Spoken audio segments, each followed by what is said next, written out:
Why do you fear being alone? Picture this. The party's over.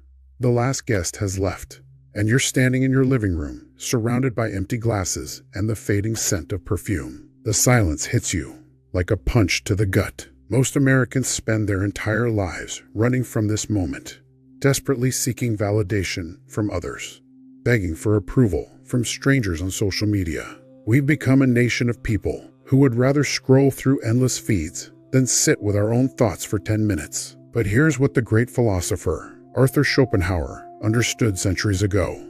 A man is never happy, but spends his whole life in striving after something he thinks will make him so. We sacrifice 3/4 of ourselves just to fit in with the crowd. We chase promotions, likes, relationships, and material possessions, convinced that the next achievement will finally fill the void inside us. But every external pursuit leaves us emptier than before. The wealthy executive checking his phone at midnight. The retiree desperately calling friends who are too busy to answer. The grandmother refreshing Facebook, hoping for birthday wishes that never come. This is the price we pay for never learning to be alone with ourselves. Schopenhauer called this endless wanting the will, a blind, insatiable force that drives us towards suffering. The moment you get what you want, you immediately want something else. It's like trying to quench your thirst by drinking salt water. The more you consume, the thirstier you become. But there's another path, one that most people never discover. Solitude isn't the enemy of happiness. It's the sanctuary where true wisdom is born. Intellectual people can find solitude in the midst of a crowd through their thoughts and reflections. Schopenhauer wrote, "When you're alone, really alone, something miraculous happens. The constant noise of other people's opinions fades away. The desperate need to perform, to impress, to conform, it all melts into silence. And in that silence, you discover something extraordinary. Your own mind is the most fascinating companion you'll ever have." Think about America's greatest minds. Henry David Thoreau at Walden Pond, spending 2 years in solitary reflection. Emily Dickinson, writing her revolutionary poetry in the quiet of her father's house. Benjamin Franklin, dedicating hours each day to silent contemplation and self-improvement. These weren't antisocial hermits. They were giants who understood that greatness is forged in solitude. The crowd follows trends.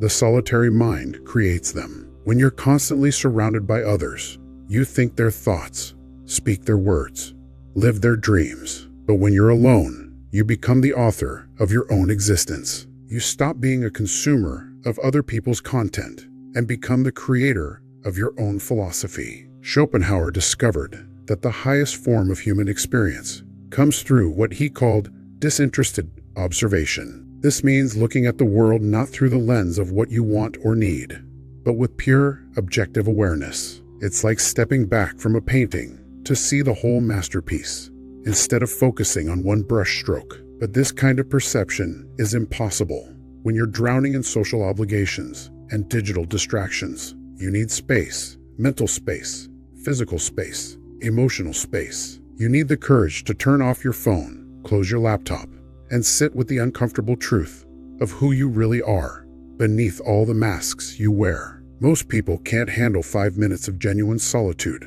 without reaching for a distraction. They've been running from themselves for so long that they've forgotten what their own voice sounds like. But you're different.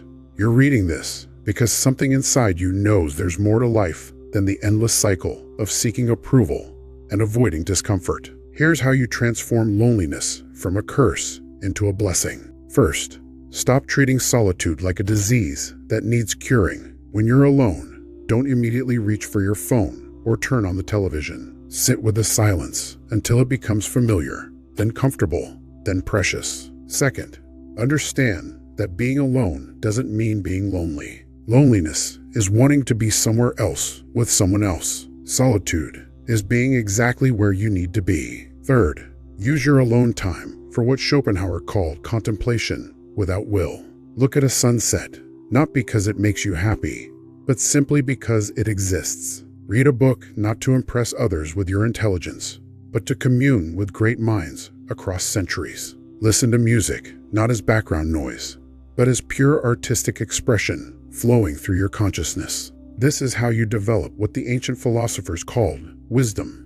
Not clever answers to impress people at dinner parties, but deep understanding that transforms how you see everything. When you master solitude, you become immune to the opinions of others. Not because you don't care about people, but because you no longer need their validation to know who you are. You become like a mountain, solid, unmovable, complete in yourself. The storms of social media drama, workplace politics, and cultural chaos swirl around you, but they cannot shake your foundation. You discover that the greatest conversations happen not with other people, but with the greatest minds in history through their books, their art, their ideas. You realize that you've been carrying a treasure chest of thoughts, dreams, and insights inside you all along. You just needed the quiet to hear them. This is the sacred gift of solitude, not isolation from the world, but connection to something deeper than the shallow waters of everyday social interaction. When you emerge from your sanctuary of silence,